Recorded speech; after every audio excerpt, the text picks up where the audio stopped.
उसके बाद हम बात करते हैं क्लिनिकल फीचर, यानी इसके अंदर क्लिनिकल फीचर क्या मिलते हैं। इसके अंदर सबसे पहले क्या होता है, इसके अंदर क्लासिकली होता ही है कि इसके अंदर देयर इज ग्रेजुअली ऑनसेट होता है फीवर का, ठीक है, इन द फर्स्ट वीक। पहले वीक के अंदर क्या होता है, फीवर होता है। फीवर का भी जो स्पेसिफिक पैटर्न होता है वो स्टेप लैडर पैटर्न होता है। कितने दिन तक रहता है फीवर हमारा, पहले वीक के अंदर फीवर आता है, ठीक है, उसके बाद वो कितने दिन तक रहता है, 3 to 4 वीक तक रहता है।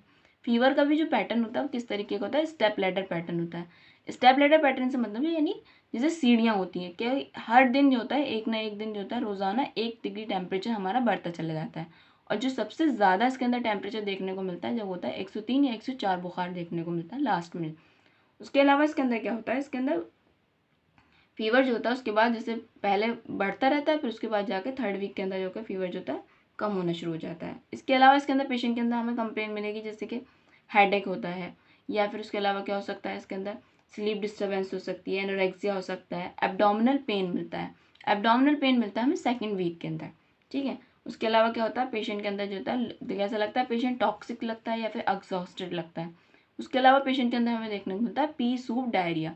ये आपने याद रखना है कि फीवर जो होता है टाइफाइड फीवर के अंदर किस तरीके का होता है, स्टेप लैडर पैटर्न। ये आपसे पूछा जा चुका है और पूछा जा सकता है आगे भी, यानी आपने याद रखना है अगर आपसे पूछा जाए स्टेप लैडर पैटर्न फीवर किस में मिलता है तो आपको पता होना चाहिए टाइफाइड में मिलता है। इसमें क्या होता है, पी सूप डायरिया मिलता है इसके अंदर in early phase, later on constipation, यानी इसके अंदर डायरिया भी प्रेजेंट होता है और क्या होता है, कॉन्स्टिपेशन भी प्रेजेंट होता है। दोनों चीज़ें प्रेजेंट होती है। शुरुआत में क्या होता है, डायरिया होता है, बाद में क्या होता है, इसके अंदर कॉन्स्टिपेशन हो जाता है।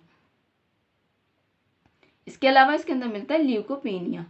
ये फिर इसका पल्स कैसी होती है, इसके अंदर मिलता है हमें ब्रैडिकार्डिया मिलता है पेशेंट के अंदर। ये आपने सारे सिम्टम क्लिनिकल फीचर्स याद रखने, pea soup diarrhoea, constipation, leukopenia, relative bradycardia. और पल्स कैसी होती है, इसके अंदर क्या होता है, डायक्रोटिक पल्स होती है इसमें। और इसके अलावा एक सिम्टम मिलता है रैशेज। रैशेज का नाम है रोज स्पॉट। ये देखने को मिलता है हमें सेकेंड वीक के अंदर। कहाँ मिलते हैं, ट्रंक पे और चेस्ट में मिलते हैं।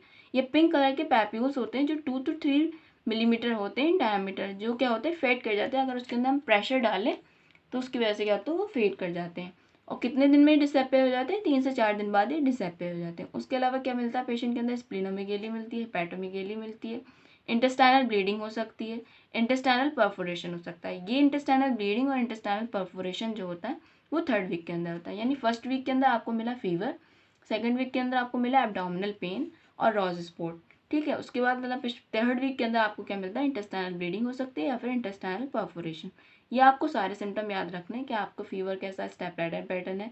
इसमें डायरिया भी मिलता है, डायरिया का नाम है पी सूप डायरिया होता है, बहुत ज़्यादा पी सूप डायरिया होता है। उसके बाद क्या होता है, कॉन्स्टिपेशन हो जाता है। रिलेटिव ब्रैडिकार्डिया मिलता है, पल्स हमारे अंदर डायक्रोटिक होती है और रोज स्पॉट मिलते हैं। उसके अलावा इसके अंदर पेशेंट के अंदर क्या होता है, ओकेजनली हो सकता है सोर थ्रोट भी हो सकती है, इसके अंदर एपिस्टेक्सिस भी हो सकती है, कोटेड टंग भी मिल सकती है इसके अंदर। सेकेंड वीक के अंदर ज़्यादातर चांसेस होते हैं, क्या होता है सेकेंड वीक के अंदर, रोज स्पॉट मिलते हैं, हिपैटोमेगेली होती है। इसके अलावा क्या हो सकता है, स्प्लीनोमेगेली भी हो सकती है।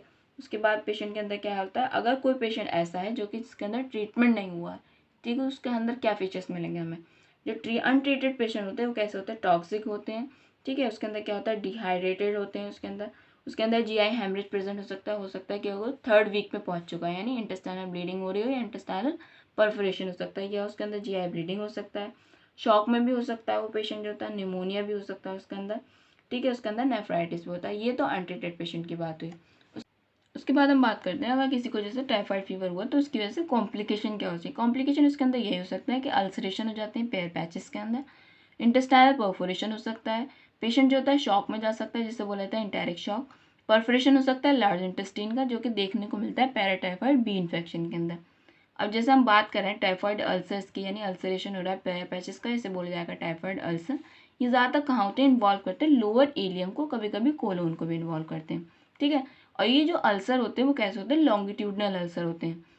कहाँ होते हैं, पेयर पैचेस के होते हैं। ये जो अल्सर होते हैं पैरेलल होते हैं to the long axis of the gut, यानी कि अगर आप इसको पहचानेंगे तो कैसे पहचानेंगे, जैसे जो गट होती है, गट की जो होती है लॉन्ग एक्सिस के अकॉर्डिंग ही होती है, यानी अलॉन्ग द लॉन्ग एक्सिस होते हैं गट के अंदर।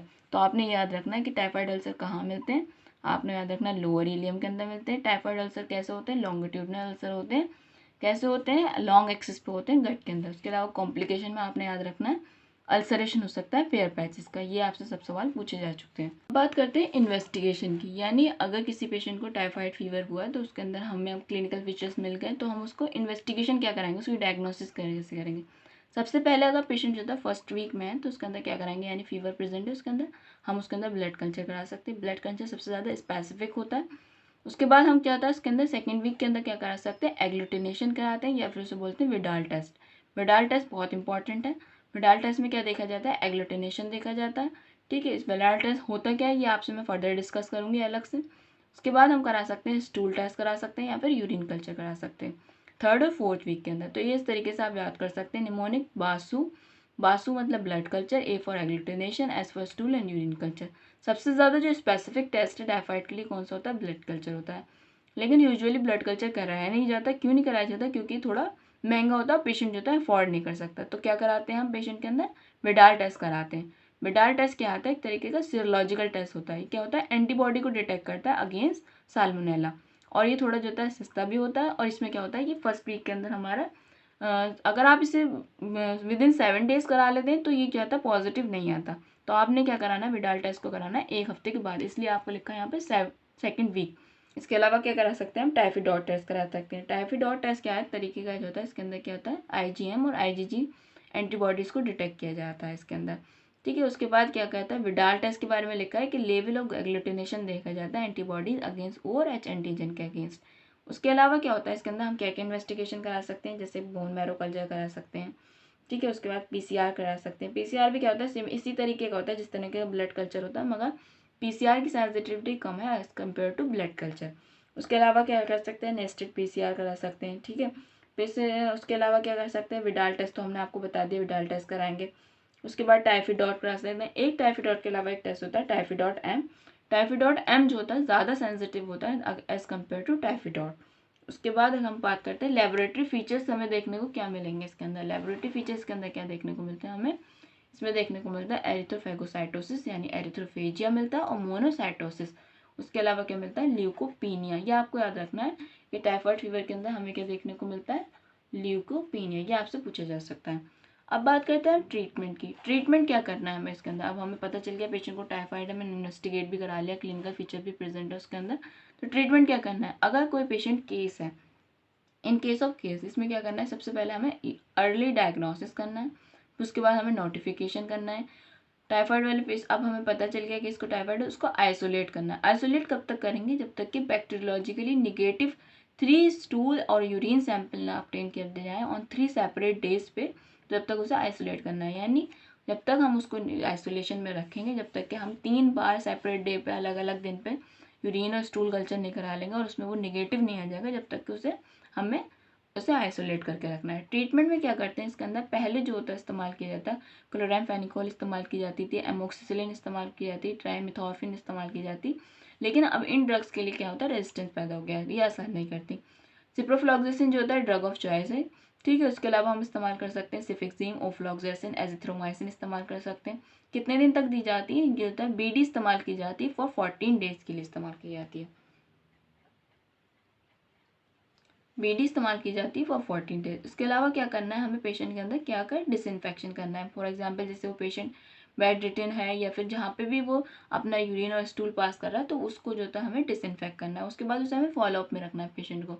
फॉलोअप का मतलब ये है कि पेशेंट को जो होता है उसके बाद 15 डेज के बाद हम बुलाएंगे दोबारा से, और उसका जो होता है दोबारा से यूरिन कल्चर कराएंगे, स्टूल कल्चर कराएंगे, देखेंगे कि अब तो पॉजिटिव आ रहा है या नेगेटिव आ रहा है, फॉलोअप में रखना है। उसके अलावा कोई अगर पेशेंट ऐसा है कि जिसके अंदर जो होता है कैरियर है, यानी कि सुना क्या कोई भी क्लिनिकल फीचर प्रेजेंट नहीं, तो उसको हम कैसे ट्रीट करेंगे। सबसे पहले हम उसको आइडेंटिफाई करेंगे कि वो कैरियर है भी या नहीं है। कैसे करेंगे, कल्चर कराएंगे या फिर सीरोलॉजिकल एग्जामिनेशन कराएंगे। ट्रीटमेंट में हम इसमें इस्तेमाल करते हैं एम्फिसिलिन इस्तेमाल करते हैं, कितना 4 to 6 ग्राम देते हैं पर डे। साथ में क्या देते हैं इसके अंदर, प्रोविनिसिक देते हैं 2 ग्राम देते हैं पर डे। कितने दिन तक दी जाती है, 6 वीक तक। उसके अलावा हम कर सकते हैं अगर पेशेंट जो होता है इससे रेस्पॉन्ड नहीं कर रहा, तो इसके अंदर क्या किया जाएगा, सर्जरी में हम कर सकते हैं इसके अंदर कॉलिसिस्टेक्टमी, क्योंकि वो जाके क्रोनिक कैरियर बन चुका है, उसके अंदर क्या होता है कॉल ब्लैडर के अंदर इन्वेट कर चुका है बैक्टीरिया। उसके अलावा क्या करते हैं, सर्विलेंस करते हैं, हेल्थ एजुकेशन करते हैं। हेल्थ एजुकेशन में हम पेशेंट को इस तरीके से बताते हैं कि प्रॉपरली हैंड वॉश करने हैं उसको।